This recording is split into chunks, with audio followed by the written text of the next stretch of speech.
we went from 1 or 2 weddings a year and like 2 or 3 rooms sold per week to being fully booked, doing like 80 or 90 weddings a year.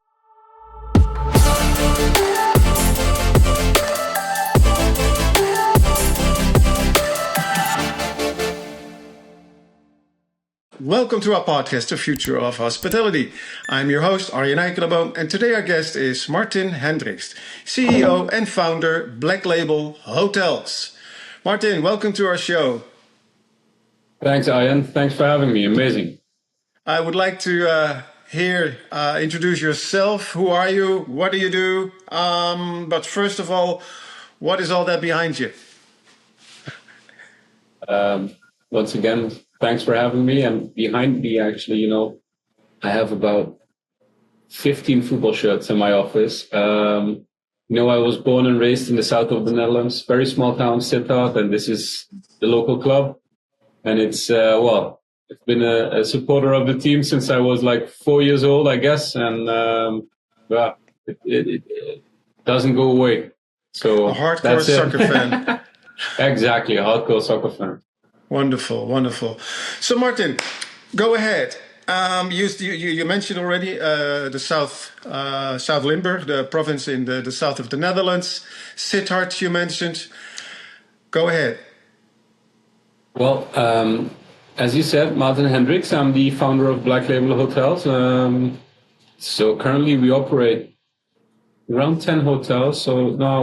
Let's not say around 10 hotels. We operate 9, and we're building number 10 and 11 now. So that's it's going in the good direction. Wonderful. As you said, born and raised in the south of the Netherlands. Absolutely did not come from a family of entrepreneurs. Did not come from a family of hoteliers. So it's quite interesting, my story, how I rolled into hospitality. So both of my parents, actually, they were teachers. Ground school teachers. So that's elementary school is, I guess, the right word. Elementary school teachers.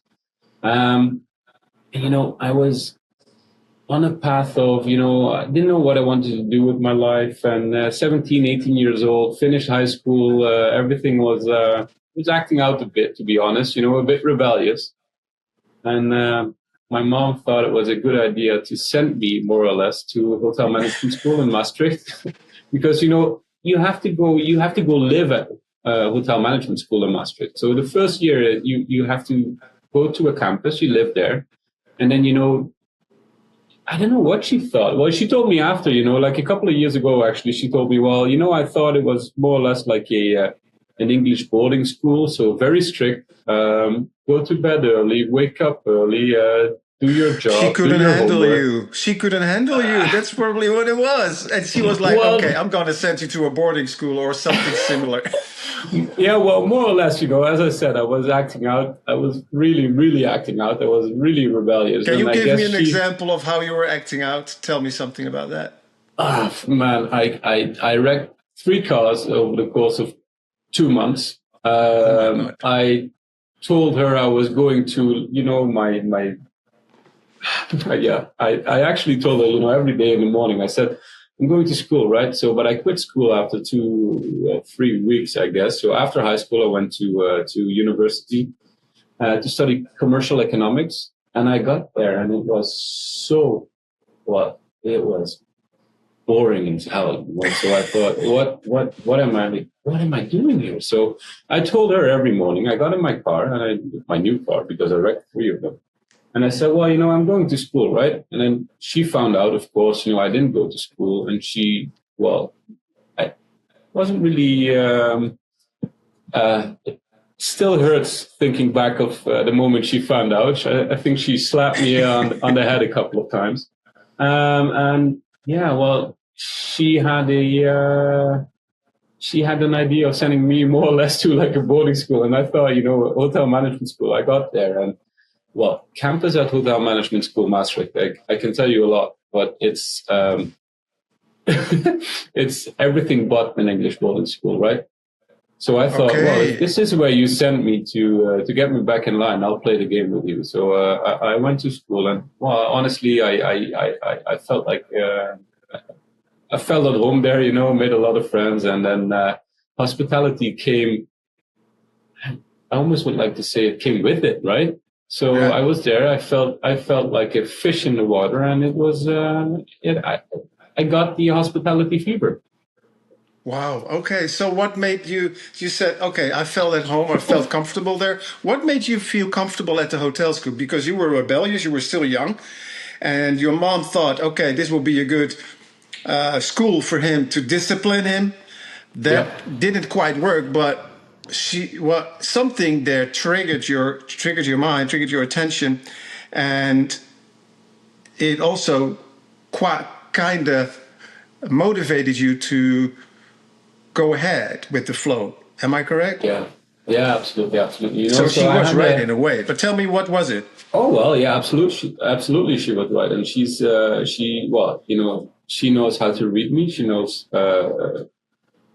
I have a very big problem with concentration, right? So not only back then, but still, my concentration goes. The span of concentration, I would like to say, is like maybe 10, 15 minutes, something like that. And the hotel management school, and not only a Maastricht, but like a hotel management school is actually it's the best of both worlds, right? So they teach you a lot about management, so it's a very, very good education. But it's also I would say like 50% of being in class, doing your studies and doing your work, and then the other 50% is they really want to teach you the hospitality profession. So it's operational. So and that was something that sat very well with me, and I felt very much at home there. And of course, going to a campus, I wasn't the only one. Of course, there's like 350 students living at this campus, and you make friends for life. It's right. You go there and everybody has more or less like the same mindset, right? And well, you're in it together, so you live there, more or less 365 days of the year, and you build friendships there that last for life. So one of these guys that I met there he was my he's a godfather to my son. One of the other guys is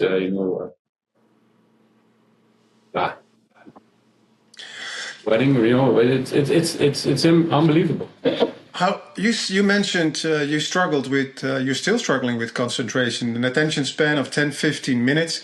How did you manage that in such a structured education? Sometimes it's sometimes it's really like just pushing through, right? So right. I went there not knowing that it actually was exactly what I was looking for. But as soon as you figure out that this is the profession that you want to be in, and this is what you want to do, you want to make it work, right? So I'm very lucky that, in terms of, actually doing the studying is very easy for me. So I read stuff once or twice and it's in my head. So that's something that I'm very lucky with. But then still, you need to go through the process. And then as soon as you understand that this is what you want to do with your life, you're hooked, you get the fever, and you want to stay in it. And, then you have to just make it work. Right. So what happened after that? So hotel school, you graduated. Did you do some internships in between? Or after? During hotel management school, it's actually, you have to do one internship that's very practical, like working in a hotel, which is fine and which is nice and which is all cool. You go abroad, or 99% of the guys go abroad, and it's a hell of an experience, I would like to say. Right. And the other internship is like more a managerial internship, management internship. And I was always very interested in, I felt, at hotel management school, there is a gap between, they teach you, okay, Marriott has like 5,000 hotels or 6,000, Hilton has 7,000. But the gap that I felt, was there is that they don't teach you. So how is this market actually, how are these guys expanding? How is this market, how does it work, How do you go from 1 to 2 to 5 to 10 to 20? And if you have 5,000, how do you keep the overview? And I was very lucky, actually. So one of the lecturers at Hotel Management School of Maastricht was Jan Jansen. Very enthusiastic guy, ambitious guy, and he was leading the European Acquisition and Development Department of a small American hotel chain, Dolce International. Back then, Dolce it was International, right. Dolce International, yeah. So back then, it was it was internationally operating, family owned. So like 45 hotels, I believe, back then. Now they are actually bought. So I guess like 2 or 3 years ago, they were actually bought by Wyndham. And now they're expanding. I was so interested in how the expansion of our hotel chain goes. So the business part behind the scenes, how the whole development, the expansions. Absolutely. And I stepped up to Jan and I asked him, well, I see you're doing this. This is exactly what I'm, more or less missing in my education. So can we do something? He said, yeah, sure. It's more or less a one-man show in my office. So I am the European Acquisition and Development Department. So it'll be a lot of hard work. It'll be a lot of, one-on-one. So you and me. But if you're up for it, let's go. And that was like 2008. So just at the end of... financial crisis just started at that time. Yeah, well, that's actually, so I had my whole career actually planned out. So in my head, I thought, okay, this is my final internship. I'll do a great job. I actually did a great job. So the end of 2007 up until mid 2008. So this is my internship. Kicking ass, high-fiving, together with Jan, of course. And I thought, this is it. I'm going to go do European Acquisition and Development for Dolce International. And then you mentioned it. I'm guessing it's like October or November 2008. You're exactly right. Hit. October, November 2008, it hit hard. Oh my God. It hit us. It kicked us in the gut, really. It was unbelievable what happened because everything that we were working on. So it went so fast. It was unbelievable, I remember. Yeah, Dolce International then actually stopped the entire European Acquisition and Development Department, which was, that was for me, it was like, oh, crap, my the entire career I had planned out in my head. It was your first real setback. It hit you hard. You were like, that was a test. Okay, how resilient are you? It was a test, I can tell you. Yeah. So the idea is out the door, and then I'm guessing it was more or less like for me it was more or less like the perfect storm, right? So a friend of mine called me and he said, listen, I have a castle in Maastricht. It's a very beautiful thing. Castle. Yeah, he lived in it. Okay, just making sure that I hear it like a castle, a chateau. Yeah. A chateau, yeah, a beautiful chateau. And he bought it to live in, actually. But he's like 11 months of the year, he's abroad, right? So he said, I need you to be more or less like a groundsman, and but you can also, I have like there is like a guest house, there's 8 rooms in there. You can play around a bit like a hotel, try to rent it out as a wedding venue. And I'm like, yeah, sure, why not? And I thought to myself, why not? I could live there as well. It's a beautiful location. I could, start entrepreneuring a little bit. Not very high risk, but, low risk, getting into entrepreneurship. And, we went from 1 or 2 weddings a year and like 2 or 3 rooms sold per week to, being fully booked, doing like 80 or 90 weddings a year. And that's when it went from, something cool on the side, I would almost say, to like a proper business, right? And that was absolutely amazing. But that's, that's when it hits you that you're no longer just like student or just finished studying. You're now proper entrepreneuring, right? still very young, trying to figure out everything myself, right? So as I told you before, I didn't come from an walk back a entrepreneurial little family. bit. Let's backpedal a little bit. So that castle came in sight, and you decided to just go for it and produce weddings or events at that space. Was it ready for people to run as a hotel as well? Because you said we had rooms booked and how did that go? Was it ready, or did you have to just decorate it yourself? Tell me a little bit about that. Was it ready? No, absolutely not. We just, thinking, I don't even think Airbnb existed back then, right? But we started to put these rooms up online, like a B&B, a bed and breakfast. And, all of a sudden we would get some pickup. We had a restaurant next door, or at least on the property, right? So on the grounds, there was a restaurant. We started talking to them. Okay, guys, if you have somebody that wants, a room, whatever, wants to make a weekend out of it, just let me know.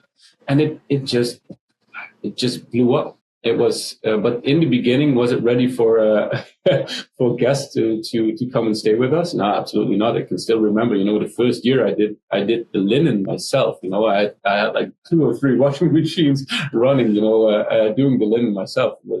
It was. As we say in Dutch, you did it houtje touwtje from the start. Oh my God!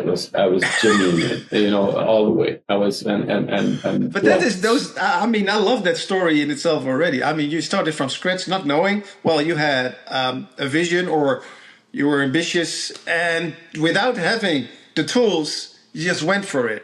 And what I hear a lot is that entrepreneurs who are successful, they start exactly like that. They have quite a vision.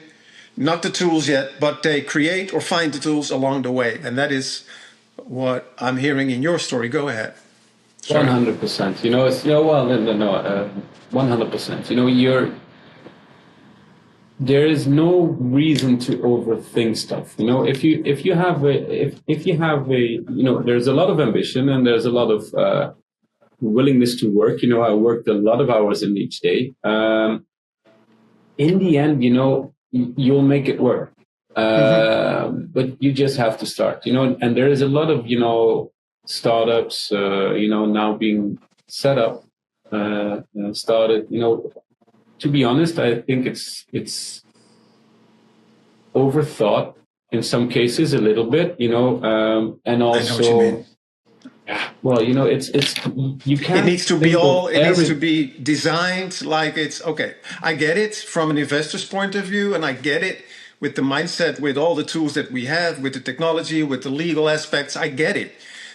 Times have changed. I think you were in a time frame where this was still possible, and it's still possible, but. In Holland, in the Netherlands, in Western Europe in general, there's a lot of regulations, and you probably hit those as well at some point. So tell me a little bit about that. So you did that. It was a one-man show. Am I correct? Absolutely. For how long? Well, it was a one-man show for well, let's say 3, 4, 5 years, and then after, it's staff started coming in, but then it's like 1 or 2 people or 3 people. So basically, it's a one-man show for 10 years, right? So from 2008, 2009, up until 2019. But if you run a one-man show, I have a lot of ambition, and the idea always was, I want my company to grow, right? I want to grow, I want to expand, I want to scale. And it's just, if you run a one-man show, you're limited by the hours that you can put in. So you can put in, let's say 16 to 18 hours a day decently, because you have to sleep, you have to eat, stuff like that. And it's very difficult to scale. It's not difficult, it's impossible to scale. And then looking at the business as well, I had a lot of stress. I know I'm in the good sector. I know I'm in hospitality. I want to do hospitality. But then if you look at, banqueting and events and also hotels, these are like 2 different things, right? So I had a lot of stress from events. So we have to reinvent the wheel every time, right? So brides, mostly, to be honest, have a very super high expectancy of the day, and then everything has to be perfect, which is all fine and all good. But that means that every event in itself, starts from scratch. And then, at 3 or 4 in the morning, when the party is done, you still need to clean. And then the next day, the next couple is there, right? And then the entire show starts again. And I felt, that hit me very hard because it's high stress. It's hard work as well. So high stress and hard work. And it also, business wise, it has a massive impact on your liquidity, right? So I, as an entrepreneur, have a lot of stress. If my liquidity goes from like up and down. And I also had this very small hotel. We evolved from, in the beginning I said like 4 or 5 rooms. I don't even know what it was, but then we went to 12 rooms, a super small boutique hotel, next to this massive event location. But still, there was no stress really involved because, liquidity, there's always cash in a hotel. The occupancy was good. People check in, people check out. So I thought, okay, if you want to scale this, hotels is the way to go, right? So we have to focus more on hotels. And this was like late 2018, beginning of 2019. So we reached out to some contacts we had, some real estate developers, but also hotel chains. And this went actually super well, super good. So we signed four hotels between 2018 and early 2020, and that's when the next big crisis hit us. That was COVID. Let me guess, COVID. Oh my God, it was. Can I say what I want to say in this show? Yeah, go ahead. Just don't mince your words. It was a shit show. It was unbelievable. It was unbelievable. I can still remember. I was in the lobby of one of the hotels. It was March 15th, right? And then the Dutch Prime Minister just had a press conference. It was like 5:45 in the evening, I guess. And he said, at 6 o'clock in the evening, everything has to shut down. I know. I remember. That was just, yeah. Yeah, that was unbelievable, right? So what did you do? Okay, that moment, that's a moment you will never forget. That is for sure. You were just expanding. You added a few hotels. You were like, okay, that was your second punch in the gut, and test your resilience. So what did you do? Because we had many lockdowns in 2 years' time. So that wasn't the first one. That was the first one. It wasn't the last one. So how did you evolve from that? And I also want to know, what did you take from that for now, for the next crisis? Go ahead. Yeah, okay. So, good question. Good questions. Multiple. Thank you. What did I learn from that? No. First of all, what happened? So in the Netherlands, as in many other European countries, you got a compensation from the government, right? But it was based on your performance in 2019. So we started some hotels, we opened in 2018, we opened in 2019, 2020. So basically we got nothing, right?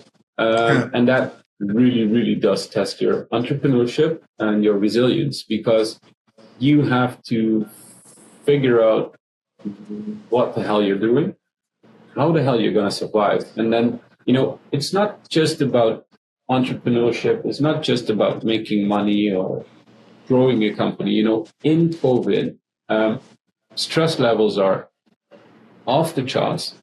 And then, all of a sudden you start hearing people, staff asking you, are we going to survive this? How are we going to survive this? It's, for everybody working for you, there is a family or a mortgage or, whatever involved. And this is, back then we had about, 150, 160 people working for us. And it's, if 150 set of eyes are looking at you and asking you, okay, are we going to survive this? Yeah, well,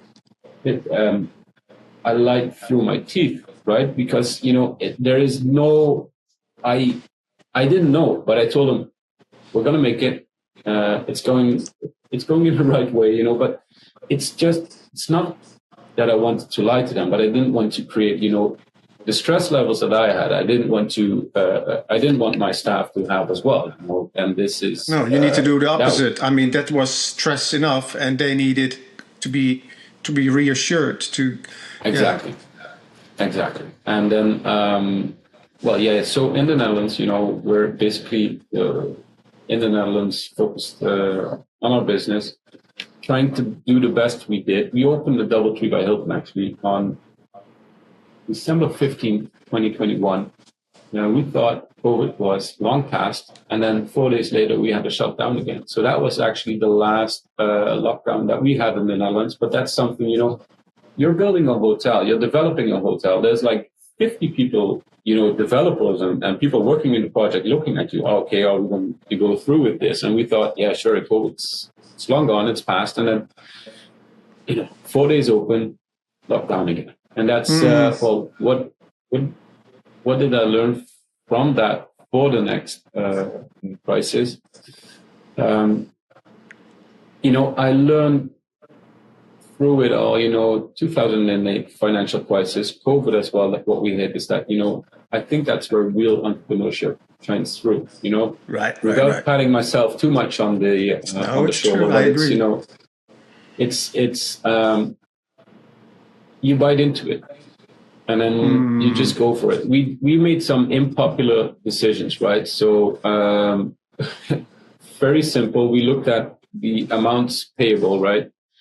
And we looked at the companies that needed to receive the amounts. And that's, yeah, well, you know, the big companies like the Heinekens of the world and the Bitfoods of the world, you know, with a net worth of 50 billion, you know, 15 billion, whatever, you know, we said, you're not getting your money. Not now. Okay.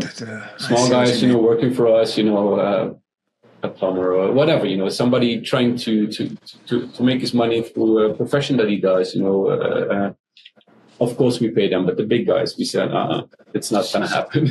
Not now, not today. Not today, not tomorrow, probably. Okay. And that actually, you know, it meant that, you know, every Tuesday, this is in the Netherlands, every Tuesday, you know, bankruptcies are announced. So every Tuesday I would open my laptop, you know, almost like stressed out, hoping that we're not on the list, right? So, yeah, that was not good. That was not good. How was your mindset?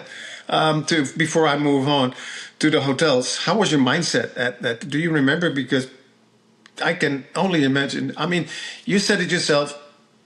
In situations, in crisis like this, a real entrepreneurship will shine. So, how was your mindset? How did you feel back then?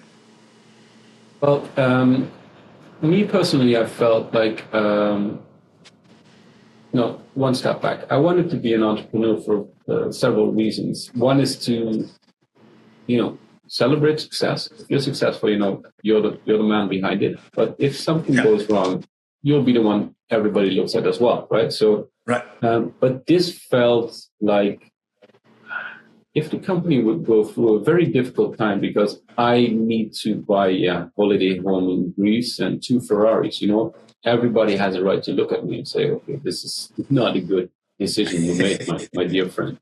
But this felt like we couldn't do anything about it, right? So it didn't feel really fair. And that comes with a lot of stress because I also have a lot of friends that had businesses that were, you know, already in their cruise speed years in 2019. And so they got compensated based on those 2019 numbers. Happy days, you got the compensation.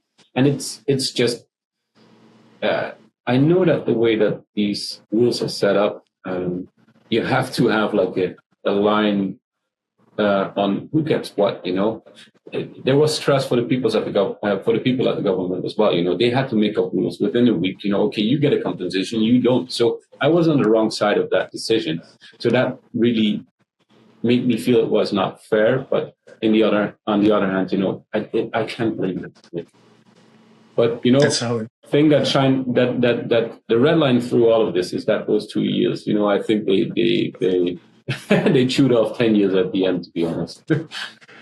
So then you moved on after COVID, 2021, 22, and to here.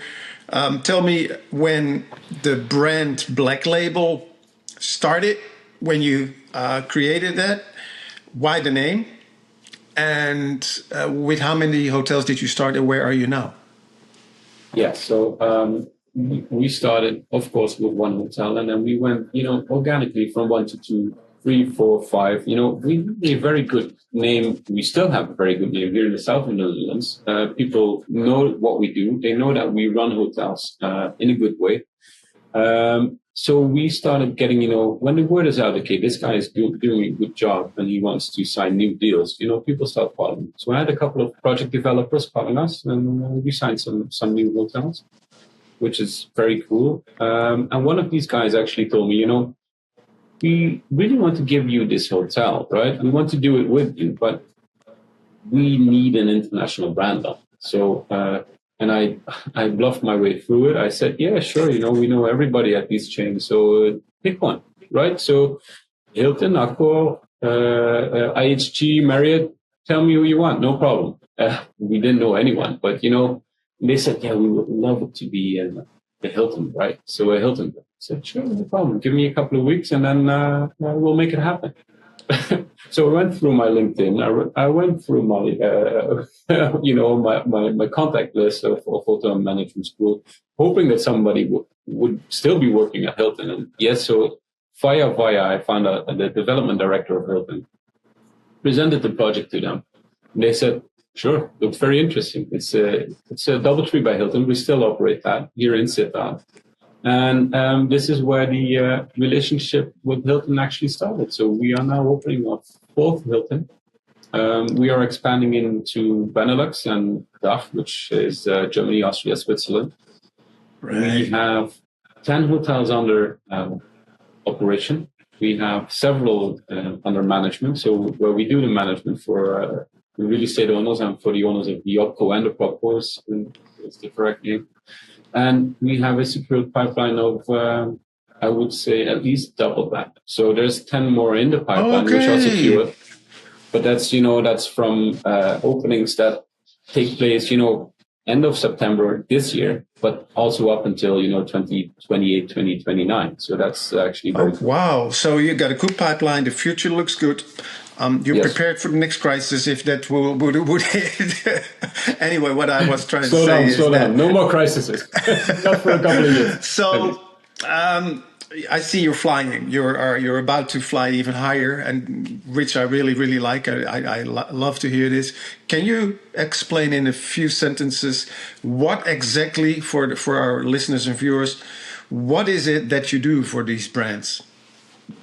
So we are a franchisee, right? So what we do is we sign a lease with a developer, and the entire risk of the operation is on our side. And we think it's better to franchise because the distribution a chain brings is a lot better than what we could achieve ourselves, right? So the ramp up phase and the time it takes to get to cruise speed with the chain, in my opinion, is way shorter.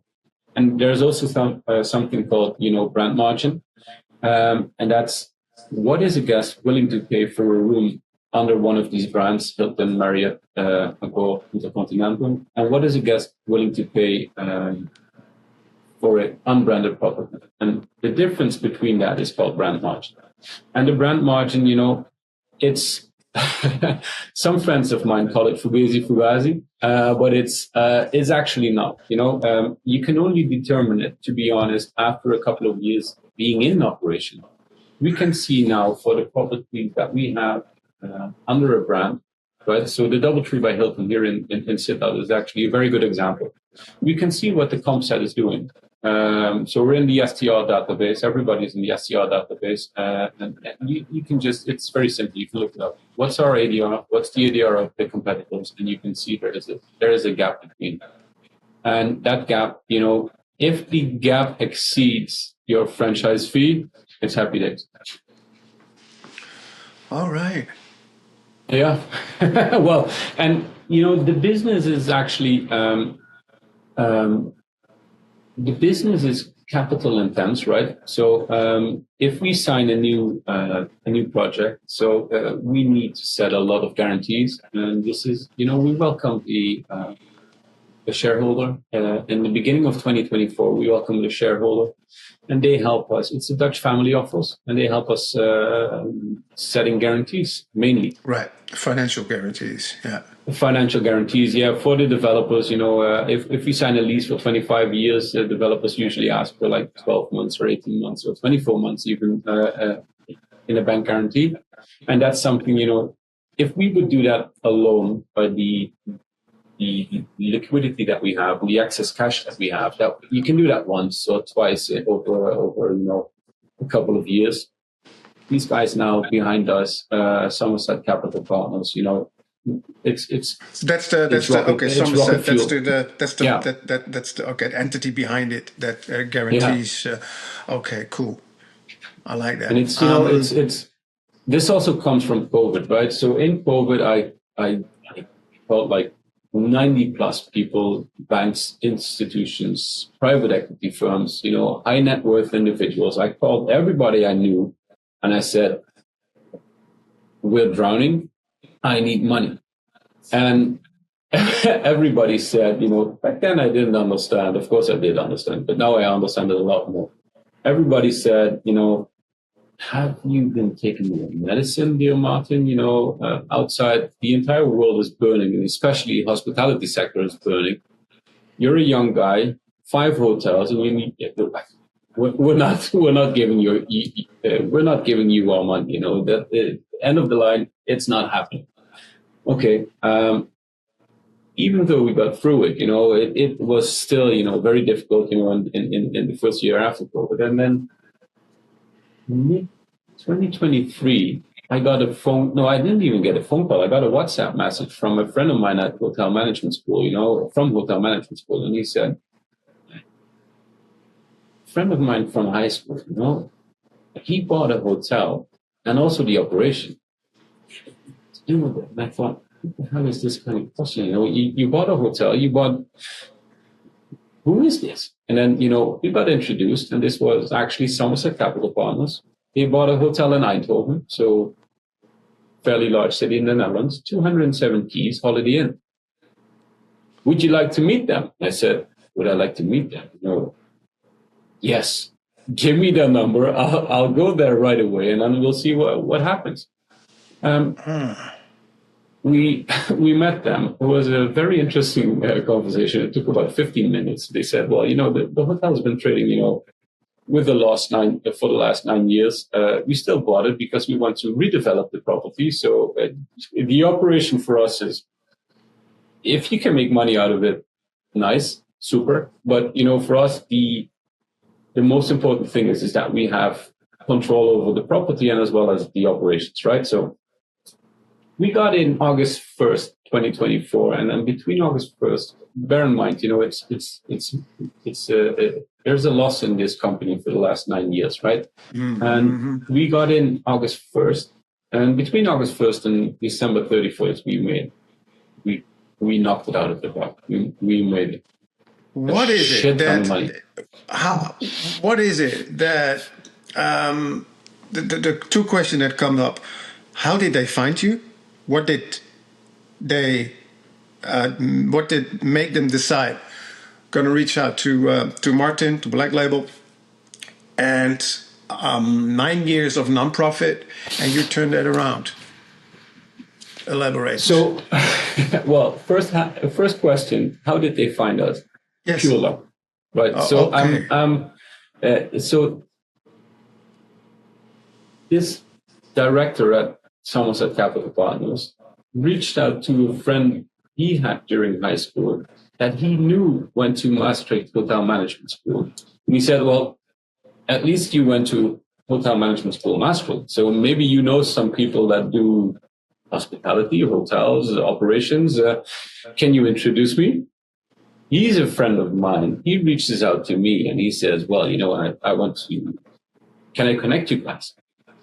And right. Yeah, sure, you can connect. It's relationships. connections. Well, absolutely. Pure luck is not really, the thing. No, it's relationships and maintaining. It's a bit of luck, but it's relationships and maintaining the relationships. Yeah. We went to Somerset Capital's office. They said, well, what are you going to do? And we said, well, the USP that we have is, and it's actually quite strange that I have to keep calling it a USP, but we are hoteliers. We are hospitality people. So we are not real estate guys. We are not finance guys. We are hospitality people. We understand what's going on operationally with this project behind every line of the P&L.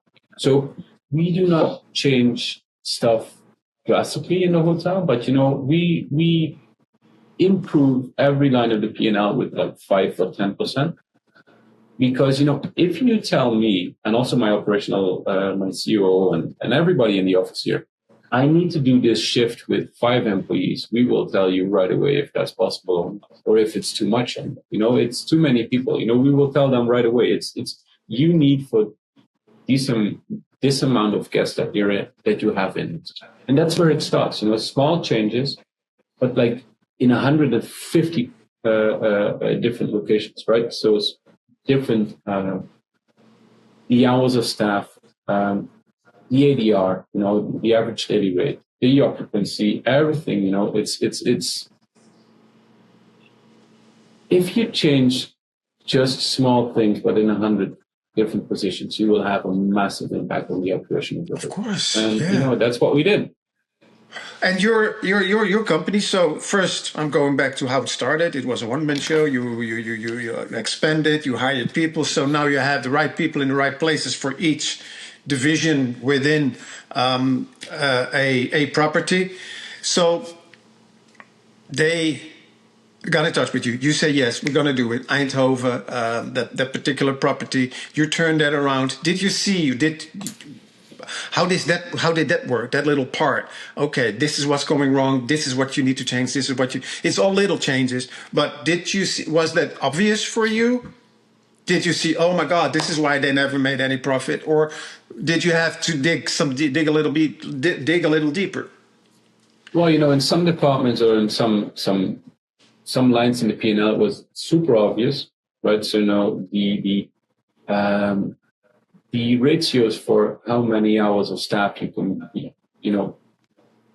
put into this property, in percentage of total revenue was absolutely off the charts. So we have to investigate then, why is that? Is there a reason behind it, or is it just, did it get a little bit too easy just to plan in an extra shift, right? So that's what often happens, right? And that's what we did. So in some positions, it was super easy to see what needed to be done. And in other positions, it's digging into contracts, right? With all of our suppliers.